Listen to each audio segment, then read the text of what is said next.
Matt and I are out in the garden this morning. We're going to do a few things. We finally got rain. We're so excited. Yesterday it rained enough that we actually had mud puddles. I said I didn't think I would ever be so glad to see a mud puddle in the backyard. So we were so thankful for that.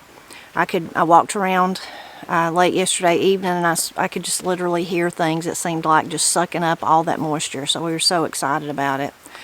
Today we're expected to get more rain this afternoon and maybe even some more rain tomorrow. So maybe that weather pattern has changed, and we'll, from here on out, the rest of the summer we'll have more opportunity for rain. Today one thing we're going to do, something we've rarely, I guess never done, have we, Matt? Matt's walking here with the hose. I don't guess we've ever done this, have we? According to what this is. What are you talking about? Tearing down the beans. Oh. Actually, we did in the back, I think last year, just a little, it's like one cattle panel width. We tried like growing a second set of, you helping me out there, Matt? Hey, tags hanging out. My tags, I'm like Minnie Pearl this morning, my tags hanging out. Anyway, we tried back there. Matt was saying he's not sure that we have time for them to grow and actually make, but we're going to tear out the front row of beans, the rattlesnake beans. They've just done so poorly because of the dryness. We did water some, but watering just doesn't do what rain can do. And then also the little bean bugs really attacked them. So they're just pitiful looking. And I said, let's tear them all out, that whole row on the front, and replant some beans there. And I'm even going to plant, I hadn't told Matt this, but one of the little sections, I'm going to plant some cucumbers just for the heck of it and see what happens. So we're going to work on that first. I know there's okra that I need to pick some okra or clip it off so we can enjoy it, and that will be our first mess of okra this year too. And we want to walk down at the big garden and check on the corn. We've been checking on it, really excited about it, but we've not eaten any of it yet. You want me to kind of go in front and try to see any beans that are left and pick? Yeah. See how that works? Not many, I see.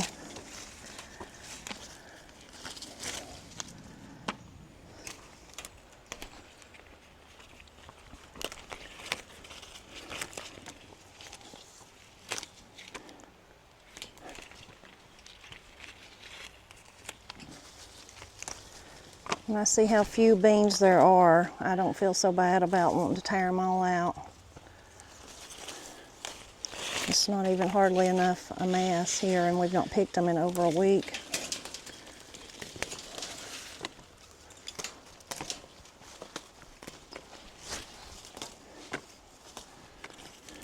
For some reason, this bean plant or vine right here does have more than any of the others. I think it has, whoops, I threw one that way. I'll have to go pick that up. I think it had more than the ones, all the others put together right here in one place.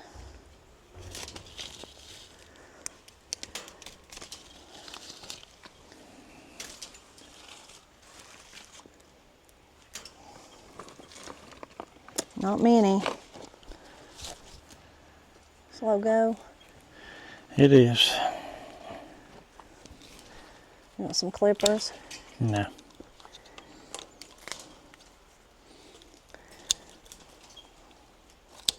Easier when they're all dried out. I don't know. In the fall, or you think they're harder then? What I need is something to throw them in. A what? So I don't have to just throw them off the bank. What's wrong with that? I mean, there's nothing wrong with it. I'm just not as good at it.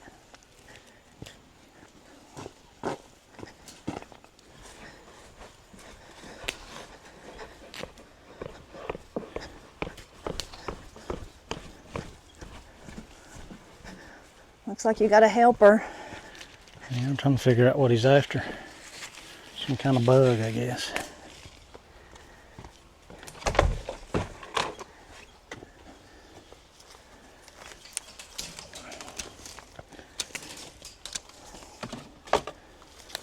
He's pretty crazy. He is. Do you ever think you'd have a cat? Absolutely not. You're not a cat person, but you are now. Yes, I am with that one. Don't you just hear Miss Cindy laughing? Yes. She was the ultimate cat lady. Yeah. have to think that was funny. Mm-hmm.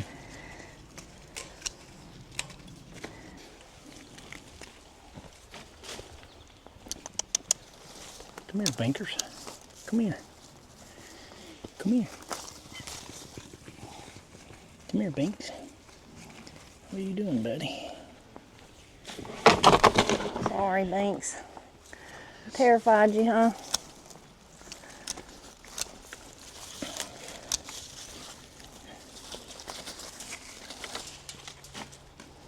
On the bright side, I don't see any of those bugs, do you? Have you seen any? Oh, no, I ate everything we had and moved on. Well, no, usually they'll go all the way to the top. So I guess lesson learned, that stuff worked. I guess you could make your own with thyme oil and peppermint, and probably be cheaper. Maybe if you did that and put them on, did like a preventative when they very first started growing in the beginning, like once every 2 weeks or something. What is that stuff? It was like a Ally, Gardener's Ally, I think's the name of it. It's really, there's other stuff in it, but it's the active ingredients or whatever are essential oils.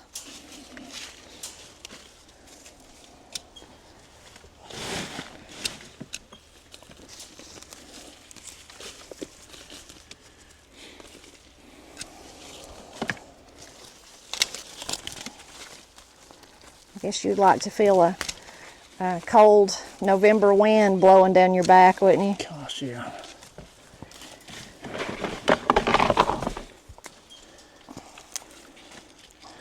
I would. It's crazy to be a gardener and hate summer. Yeah. I'm kind of weird. You are weird. You're my kind of weird, though, I guess. Apparently. Ain't that sweet? He ain't run me off yet.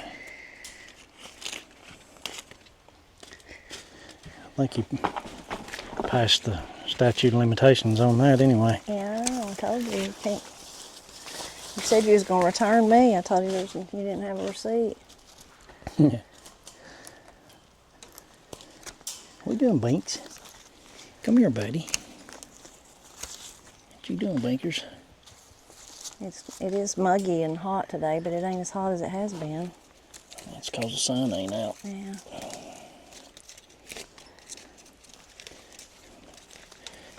We'll start doing this at night. And get some floodlights. Yeah. That might help with the deer. Yeah. Be like, well, we'll go around that place. It stays daytime there all the time. I don't know. How does deer recognize? Can't they like colorblind or something? Or people say they are? They don't see like we do, but I don't know exactly how they see. I'm fixing to help with the deer in a couple of months. Yeah. Funny how they all go into hiding about that time. Yeah, they know.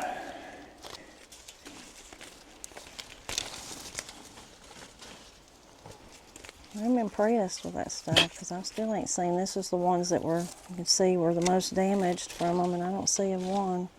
Yeah. That's awesome. Quit that. What's he doing? He's jumping up on the cabbage things. Binks. After a bug.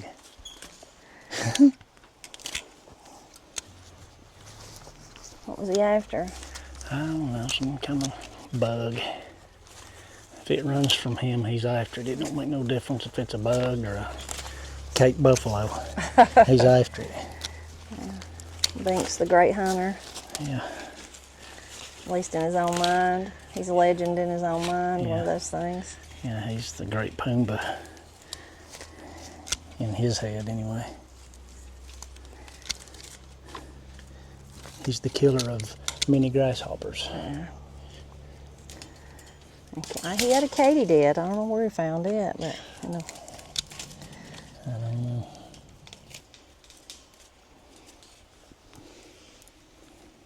Watch him.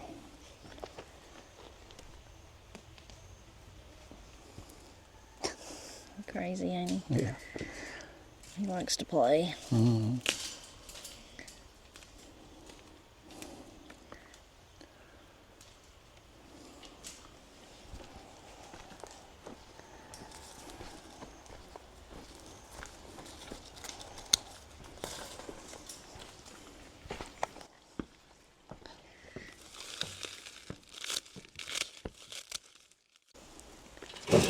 Even with the rain we got that was great, you can see as Matt's unearthing the compost, it's dry underneath, ain't it? Mm-hmm. Wasn't near enough.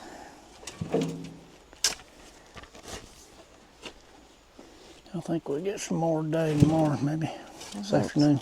Hope so.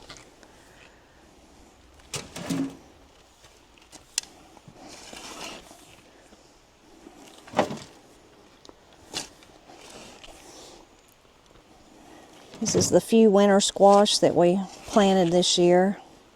You see they're really suffering from the rain too, lack of rain. Usually by this point they're out in the driveway. This one is starting to run though. Haven't pulled up any carrots yet, but look, there is some carrots. How exciting is that? I'm still amazed that we can grow carrots, as we tried for so long and never had any luck. So the main thing I've done different the years that we have managed to, now I guess this will be the third year, is planting them really, really early, like February early, last of February, early March, planting them really, really early. This row in between the carrots is where I've tried really unsuccessfully to have flowers. I had radishes there to begin with. We pulled all those up. They didn't make anything. I don't know why. They didn't down here. They did in the backyard.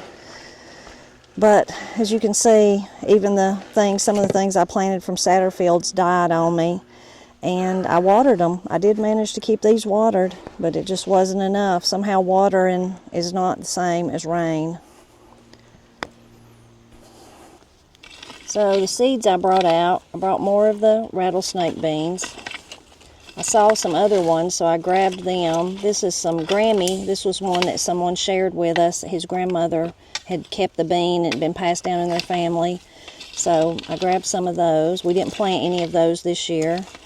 And then this is one I've been wanting to try. We didn't plant any, I don't think, last year or this year.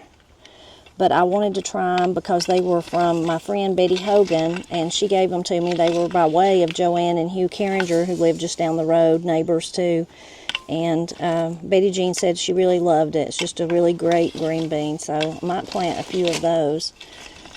The cucumbers that I thought about planting today, just to see what happened, these were sent to me by Matthew, Salt and Pepper, sort of like the silver slicer. So we've never tried them before. It says delicious, prolific, disease resistant. That's a great thing. So I may plant a few of those and just see what happens. And I did bring my markers out, which is something I'm really bad about doing, but I'm going to write out at least the beans. I won't worry about the cucumbers because I'll remember, since they're just one type of cucumber, what they are. But I'll write out what the beans are. I could probably tell, of course, the rattlesnake. Those would be obvious, but those other two, I'll probably need to mark them if I want to remember what they are.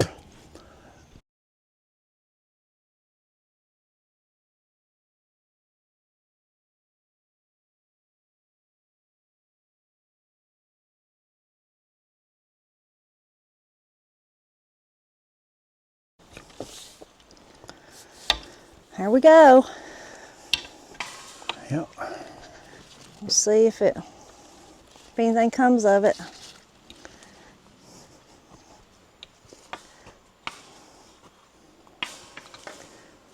I think I'll feel better just not looking at the terrible beans. I hope the okra that we've not let it get too big. It was a different kind that we're used to growing, and I kept thinking it was just starting out, but now that I look at it, it's just a different, see, it's short and stubby. So, I know.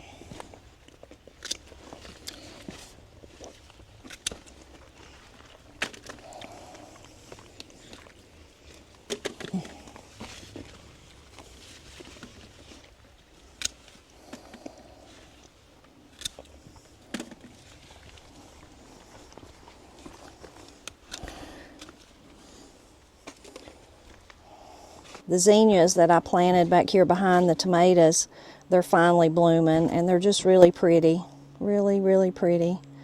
Some bigger than others, but all of them really lovely. It's what Granny calls old maids.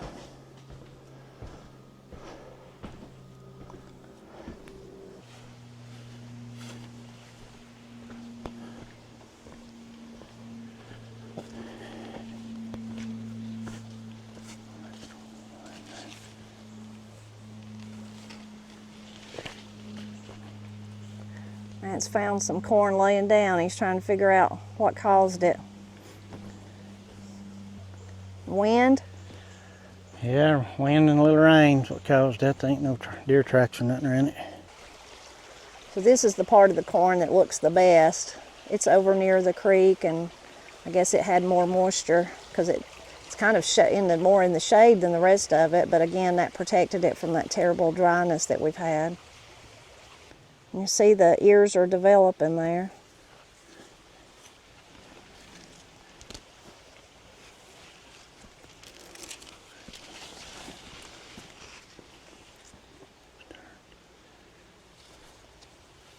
Another one. Pretty much all the stalks have ears on them. Now, it remains to be seen how good the ears are. Little watermelons down here are still growing. Their vine's still really green. I'm not sure how big they're supposed to get or how big they'll get for us, but they are still growing. Up here near the front, the corn is much, much shorter. It does have ears on it, but it's not very tall corn. I mean, it's taller than I am, but it's not like those stalks back there in the back. I thought Matt was looking for deer tracks, but he said he's looking for arrowheads. Did you find any? No. I ain't found one in here in years, but I ain't looked much. They never have been very many found, have they? No. Katie found one in here some years ago that was a really, really good one. And I don't believe there's been one found since then that I know of. This corner right here is really the worst of the corn. I mean, as far as the height of it, but on down, even in this row right here, as you go down through there, it gets better. It's just difference in ground. Yeah, difference in the ground. The potatoes have bloomed, and now they're beginning to die back. I have to see if we made any potatoes down here. I suspicion that we probably have not. Matt thinks no. I bet there's some at least. The 2 rows of beans that we had planted, well, peanut beans and butter beans, and the deer nibbled them all. They've come back out, but you can see how terribly they need to be weeded. We kind of give up on them because after that, and plus the dry weather. But I'm feeling a little bit more hopeful now that we got that rain. Of course, we need more rain. That didn't reduce our deficit by much, but I'm really thankful for it. Lots of blooms on the squash and zucchini that we planted down here, but I don't see a one of either so far. We did plant them much later than the ones up at the house that we've been eating from. So hopefully if the dry days are over and we are going to get rain on a more regular basis, they'll at least produce some for us.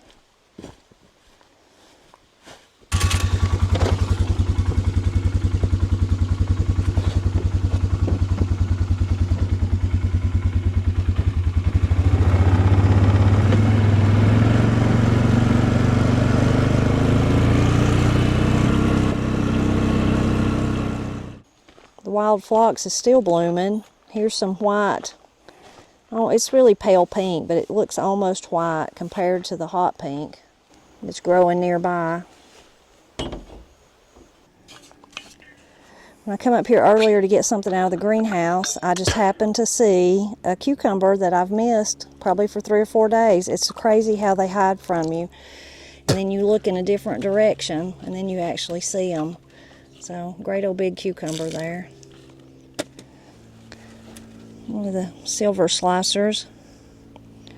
This is the sumpter. Oh, and there's a dreaded squash bug. Oh. I guess the rain has washed off my pepper spray. I need to get out here again. This is a sumpter cucumber. First time we've grew them, and they've been pretty prolific. Now this one is one of the ones that our friend, actually Miss Cindy's friend is how we met him, but Solly sent me. And I picked one of them and ate it for supper one night this week, but it was about that size, and I think this is the kind of cucumber that gets much longer because the seeds were barely developed on the inside. So I'm going to let that one continue to grow. Matt's bringing me a treat. Oh, is this a black cherry? Our first black cherry? You can see it has the dusky kind of hue like the Cherokee purple. This is the little, let's see, what is it? Little Arkansas leaf. Little Arkansas leaf, I can't remember. And again, on the other side, when I was looking, I saw a big one. That one's not very big, but needs to be picked there. But I seen a big one. There it is. I seen it from the other side. Another one that I've been missing. It's not as big as that other one that I'd missed. But they do hide from you. There's another one of the ones from Solly. It's not been as prolific, but you can see it's full of bloom. So maybe it's just a later bearing cucumber. Or maybe the dry weather has affected it too. Here's some more of the black cherries, the one that Matt just shared with me. I did not know that they were ripe. You can see that beautiful shade they have, kind of dusky. Very, very similar to the Cherokee Purple.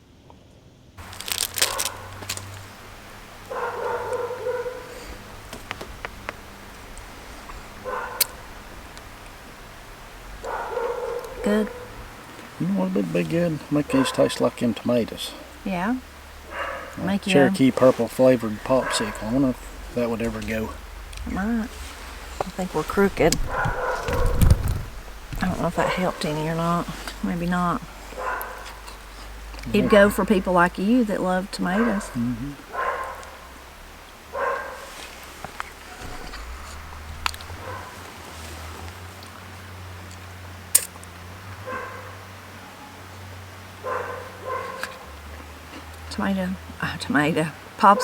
Tomato was really good too, but the popsicle's good. It's not as hot, but it's really humid. Paul had to walk up here to get something, and he said it's like you could swim through it. That's what it feels like. Yeah, it's horrible. But we're so thankful for the rain. So thankful.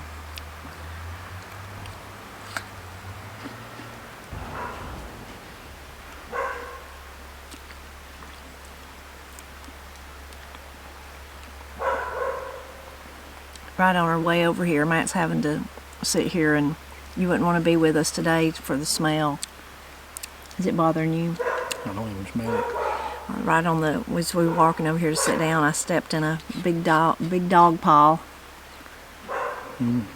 Courtesy of the one barking behind us I here. don't know if it was her or not. It was. I seen her do it. Oh, well, why didn't you clean it up then? Well, I was busy washing dishes and walking the dog and carrying the baby. You had other things to do. I had 2 or 3 irons in the fire at the same time, as I say. Usually if it's Olive, somebody does clean up after her, but the nature of living in a place where dogs roam free, if you wasn't with the dog, especially during the night or something, you don't know what happened. So there's often places in our yard like that where the holler dogs have visited, but I think that's a small price to pay considering they keep most of the animals out of my gardens at bay. Anyway, so I let you off this time. You could have just not said it was Olive's and I would have thought it was somebody else. Well, it was Olive. I saw it. Matt has a really funny story. Oh, you're just going to have to fix this camera. It's driving me crazy. Oh, Matt's got to fix the camera before he tells any stories. You need a level on your eyeballs. Oh, thanks. We look better. Anyway, the funny story is about when Matt was you alive then? Yes? I mean, was you I didn't know if it happened before you were born or if you was too little to remember, but you remember it? Yeah, I was alive. Yeah, I remember that's 3 or 4 years before I was born. I didn't think you could remember that. But, if Papa Tony could have told you about it. Yeah, no, I remember it. So it was Matt, and this was before Miss Cindy. And it was a long time ago. Papa Tony was divorced, so when Matt was little. Yeah, and I don't remember exactly what we were doing, but I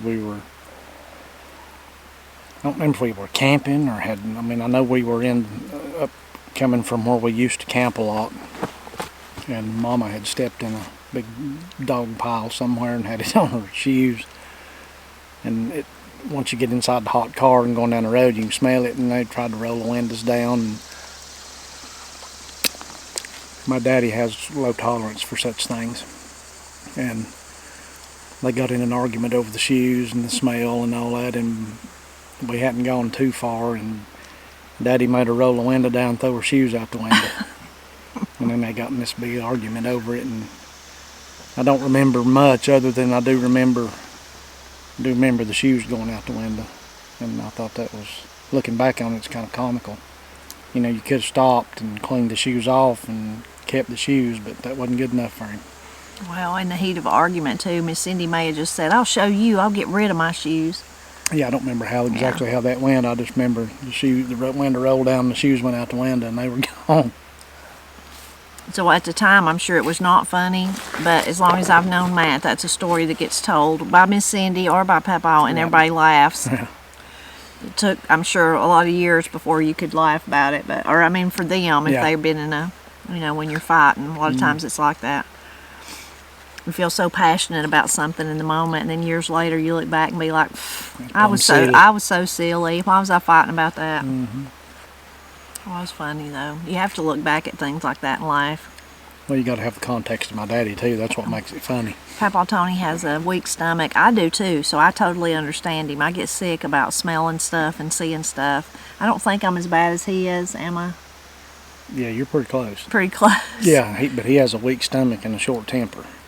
And those two things together are glorious fun for a young boy. Yeah, for Matt. Matt still has fun with him. For a middle-aged man, it's fun. Yeah. Because Matt could, I think we've shared this before, but he could literally clean up somebody else's throw up and eat a bologna sandwich at the same time and not even think about it. Yeah, I've got a stomach like a steel trap. Not me. I can't even say that without feeling a little queasy. So I was always got an upset stomach easy and didn't like gross stuff, but I think I've got much worse as I've got older. Yeah, I think you have. I have. I don't know why. My gag reflex is much more pronounced somehow. I would turn my giggles towards you doing that, but I'm a little scared to. Yeah, I don't.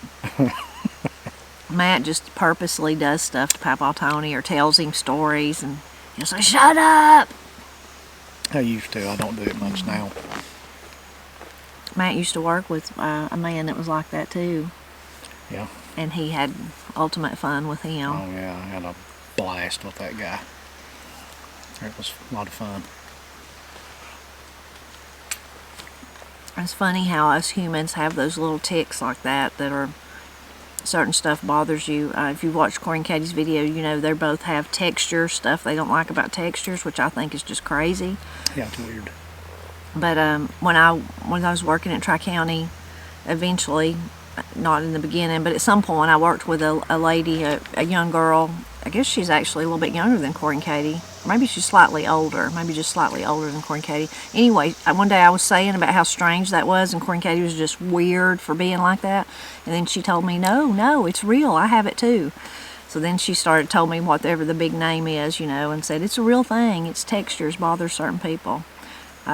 So like that, I couldn't understand that because I don't have it. And then like Matt thinks me and Papa Tony are silly because we get almost throw up about, gross things or smells or whatever. Well, the weird part about it is that you can make you literally, physically almost sick just by talking about something. Yeah. That's what's wild and fun to me. Yeah, Matt can't. He knows the buttons to push, especially with Papa Tony. Yeah. You think that's fun, don't you? Yeah. There's a little mischievous side coming out on that. Yeah. I don't do it much anymore, but I used to a whole lot. When you was young. Yeah.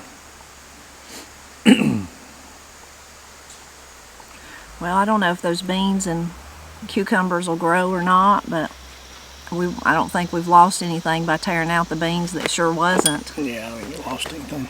So, if the weather was to turn around and we was to be back in our normal kind of weather pattern of getting rain at least once a week, if not 2 or 3 times a week with evening thunderstorms, they would. They've got time. Yeah, they got plenty of time because 2 months from now it'll still be hot and humid. Yeah, our first frost is sometimes in October. Yeah, most time it's November now. Yeah, so. We did have one in October last year. Yeah, we did. Yeah. And I thought, it's a sign we're going to have a really tough winter and it's going to be a lot of snow. And it turned off hot.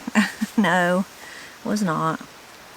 So I've said this year if we have a bad winter, then I'll say, well, it's because we were so dry in the summer. Yeah. But I'm not counting on it.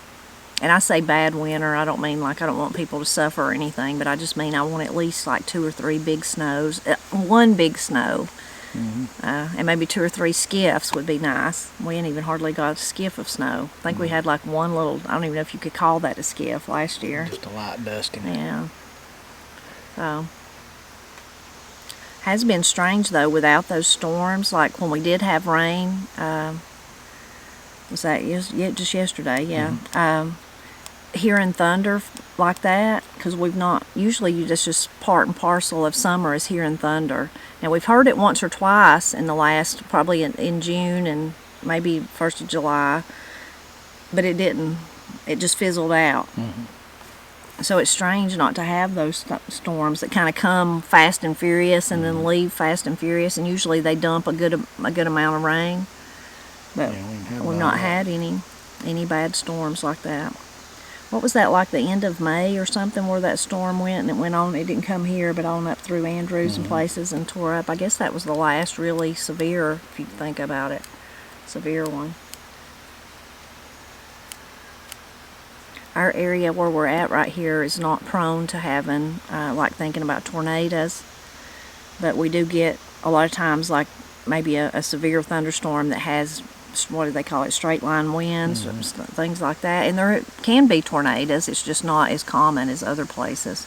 It's usually not a worry that you have to worry about.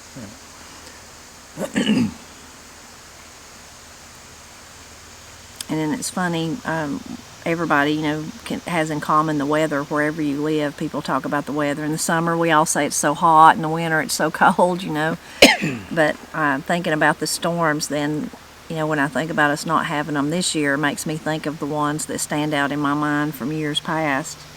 Of course, I really can't remember this one, but the really bad tornado that did come hit Murphy was in the early 70s. Lots of places. That was like the outbreak that was all through the southeast, and people died, and I can remember parts of the damage, seeing it, but I was too little to really understand what was going on. That really, though, frightened so many people after that, that for a long time people were really, really wary and scared of storms. A lot of people in those days decided that they should do something in case that happened again. They built like, we call them storm shelters. You see them, a lot of places at old houses, you might still see them in the bank with the pipe sticking up over the little knoll. I think that's probably 2 things. Granny is always terrified of storms, and she still is. She told me that her grandpa, when he lived with them, when his mother, her grandmother died, and then Granny's mother was their oldest child, and she had always promised that she would take care of him when the mother died. So they just moved into his house, and so from then until he died, that's where they lived. Well, by the time he died, Granny was married and gone, but still, so the rest of her growing up years. And he was odd. Of course, I never knew him, but he was a Baptist preacher, a really, really influential preacher in our area. Started so many different churches and everything. Thomas Truett was his name. But he was really scared of storms, so when it stormed, even if it's the middle of the night, he got up and he put all his clothes on and his shoes on, and he sat there till it was over, which seems really strange to me. But anyway, so I'm sure that had an effect on Granny and made her afraid of storms, and then probably that tornado, because she definitely, could remember it. And we didn't live here in Wilson Holler, lived at a little place we called Sherlock's over in Martins Creek. There was no basement. There she was with, 2 little kids, and Paul, if he was born, he would have been just a baby. I'm thinking that she was pregnant with Paul. Anyway, so I'm sure it was a scary time, and the tornado did not come right there where they were at. But it was not very far from there. No, but it was not very far from there, yeah. And Pap said he went outside, and it was just the eeriest thing, and, everybody that's been in a tornado's got a tornado story. Anyway, to say all that, to say that she made me really scared of storms. I don't really remember Paul and Steve being like that, but I was really, really terrified of storms. And one of them that comes to mind is me and Matt. Were we married, or were we still just about to get married? I don't remember. I think we were about to get married. And when Matt moved out here, he lived with Granny and Pap and me But he slept on the couch, and then I was in my bedroom, and so I don't remember if we thought it was going to storm or knew it was, but it woke everybody up because it was such a terrible storm. And I was so terrified, and it was just like the lightning was like, you couldn't, I mean, it was bad. And we had a basement, Granny Pap did, so we would all go to the basement. And we always worried, though, Steve and Kim did not have a basement, so then we worried about them, you know, if something happened in the night like that. Of course, they could have gotten their car, I guess, and drove out there. But Matt still teases me about how scared I was that night. Yeah, it was a sight to behold. Matt's, I'll let you describe me. Yeah, I don't remember much of it. You know, God, that's 30 years ago. But she, for whatever reason, thought that a blanket would help her feel, would protect her from the storm. So she wrapped all the way up in a blanket, all the way over her head, so she couldn't see where she was going. And I don't know, did the power go off? Yeah, the power went off. Power was off. But anyway, she had the blanket over her head, but we had flashlights. But she walked all bent over, and I guess that was to be able to see the floor and see her feet and see where she was going. And I asked her, I said, "What are you doing?" And she just didn't answer. I mean, she was just so petrified of what was going on. I mean, I couldn't get anything out of her. And I thought, my goodness. I mean, it was a kind of a scary thing, but you can't get that scared of it. Yeah, I know. It was really, to the point that you can't function. It was really ridiculous. It was a really bad storm. And it was one, you know, in those days, it wasn't as, the Weather Channel and all that wasn't a thing, but whether or not it was a tornado or just a straight line wind, but we heard something, it sounded like go over the house, but it didn't affect Granny and Pap's house, but like in a straight line from like over in Pinhook all the way through Whitmire's, the pasture, the cattle farm we live by, all the way on down through Brasstown. It was just damaged. Trees overturned, people's roofs damaged, little buildings demolished, so it was a really bad storm, and the power was off. And each time it lightened, which was every second, you could look out the window and you could see, you know, close to where we were, close in the edge of the yard, all the trees were leaned over about 45 degrees one way, and they were just shaking. And it was just continuous for, you know, not the whole time, but for a little period of time, you know, on the front end and the back end of it. In the middle of it, those things were, and I was wondering how they weren't, you know, either uprooting or snapping off, and some of them did. Yeah, some of them. But that was a pretty wild thing, because it was in the middle of the night, and it was just continuous lightning to the point that you could just look out the window and almost see the entire time it just lightning so much. Yeah. That's pretty intense storm. It was intense, and I remember the power was off because the next morning I was in, like I said, me and Matt was about to get married, I guess, but I was in college at Tri-County, so I needed to go to school, and then plus I had like my work study job, I needed to go do that.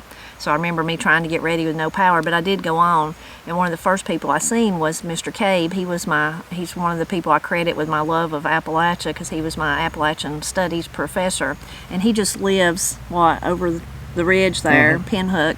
So he was in that line of the damage, so it had damaged I think it was his pump house. But as soon as I seen him in the hallway, he was like, you know, the storm, what, did you have damage at your house? And he started telling me about his house, and even when we left that morning, remember right around the curve, that was when those big trees pushed over. It was along the creek there in Whitmire's field. Anyway, so that was the first thing. Everybody at Tri-County that morning was comparing what damage they had and things like that. So I remember that. And I also remember me and Paul and Matt and Granny did go to the basement, and Pap would not come. He wouldn't come. And he said the reason why is because Matt said was the lightning was like that, and that he just wanted to look out his back bedroom window at Steve and Kim's house and kind of make sure, you know, in case he had to go out there or something. I don't know, that's what he said. So in typical Pap fashion, and we all thought that was crazy, but whatever, you know, like Matt said, I was just too oblivious to even understand at the time. And but in true Pap fashion, probably 3 or 4 weeks went by, and everybody even forgot about that. And then he tells us that he was actually having angina pain, not because of the storm. He was not afraid of storms, but that was he was having a really bad night with his heart. And what he was thinking was he might have to go to the hospital or call an ambulance. And there, how was he going to do either of those in that horrible storm, you know? And that was why he just couldn't move, because he was in so much pain. And that was typical Pap, to be hurting like that and never mention it, never say a word until it was over, until later. Yeah, and that was, gosh, 20-some years before he actually died, over 20 years. Yeah. But Matt makes fun of me about the storms, but I finally got to where I was not afraid of storms. And you think, well, it's, you know, what was it that did it, Tipper? I'll tell you. I love to read, and I was reading in those days. It's not a fiction book. Mostly I love fiction. I love a good story. But this was a book by Franklin Graham, and I can't remember the name of it. But I think it's more like a biography of his own life, like an autobiography. But I may be wrong, and I can't remember the name of it. But I read it, and it was really good, and I liked it. But there was a story in it that he told about a little girl, like in a war-torn area where they were ministering. You know, he has Samaritan's Purse, and where they were there in an effort to help people and spread the gospel, but to actually offer aid. And there was like a back of a truck and a little girl in it, and he went by, and it's like she had lost her whole family. They were gone. I can't even hardly tell it today, even without crying. Anyway, they were all gone, and there was that little girl, now an orphan, plus no matter, you know, no telling what kind of horrors that she had seen. And she was speaking a different language, so he at first couldn't understand, you know, the words that she was singing to herself. But then as he began to listen, he realized she was singing "Jesus Loves Me."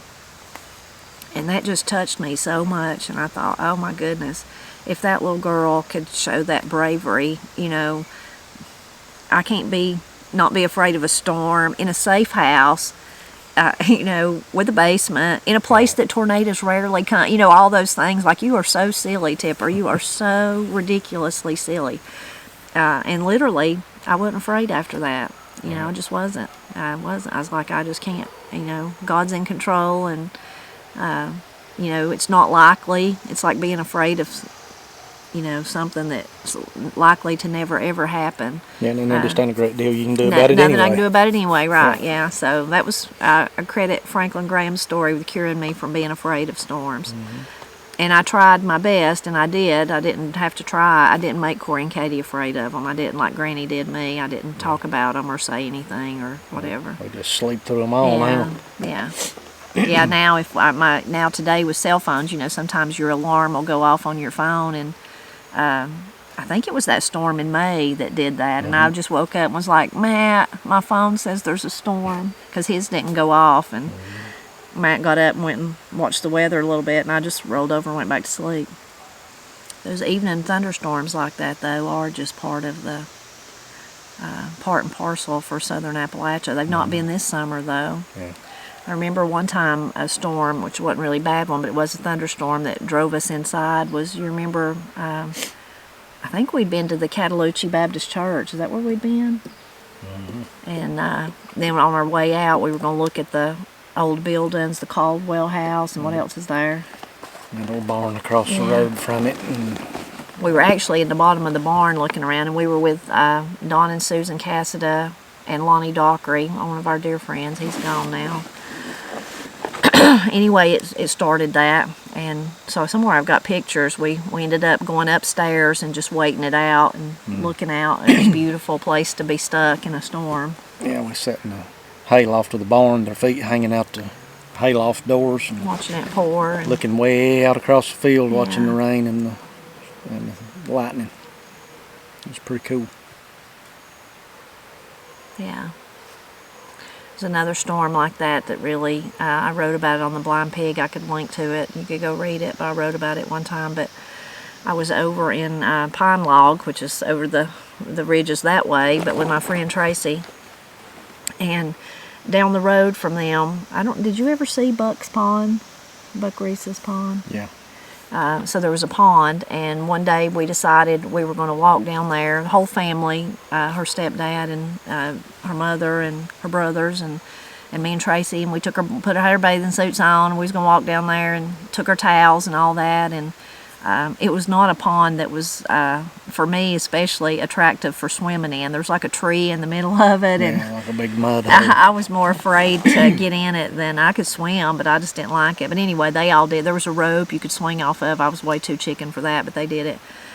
And then quickly a storm come up, and there was like a little shed-like thing, and we all huddled inside it with our wet towels on, you know, and just really imprinted a memory of that on my brain. And Brandon, Tracy's little brother, fell asleep on Vicky's chest, you know, and then once it was all over, we walked all the way back up the road, you know, home, and the ground was steaming, and the sun was out, and it was burning hot again, and that's usually how the thunderstorms go. Yeah. Yeah, it just gets hotter on the other side of it. But that moisture really makes everything grow, Yeah. which we've not had this year. It's kind of looking cloudy over there. Maybe we're about to have another one today, I hope. Yeah, I think we'll probably get something this evening. Which would really be good on our seeds that we planted. Yep. Maybe it'll make our corn fill out. Almost all the ears, or all the stalks have ears on them. It just remains to be seen how full they get. Right. Hopefully they will. Yeah, and Matt's anxiously awaiting that. Yeah. And still awaiting his tomato sandwich. Yeah, it's a little late. Our tomatoes look great. They're Yeah. probably, out of all of our stuff, they're doing the best. Yeah, They look just won't get fantastic. ripe. Yeah.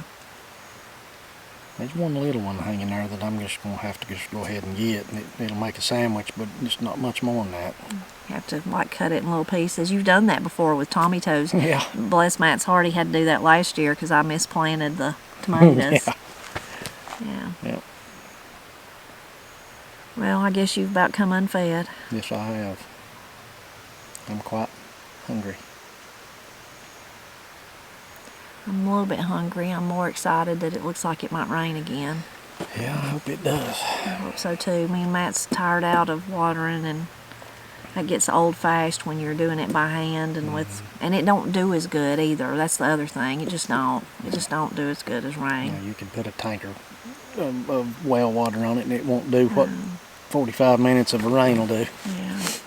Matt is already thinking and planning about next year in case it was this dry, things we could do, especially at the big garden where the creek's there would be fairly, I think, simple to. Yeah, we're going to have that ready to go next year. But We just didn't.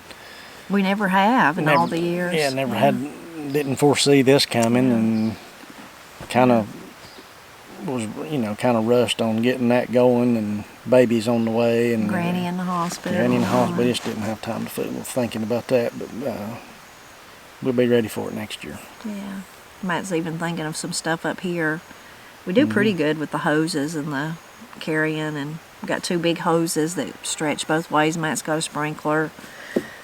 But any of it just doesn't, I swear, it just doesn't do what rain does. No, This doesn't do it. Doesn't. I don't know how, which I got to say that, but then I guess because that's the way the good Lord created it. That is correct. Well, we're always grateful when you stop by to help us celebrate Appalachia.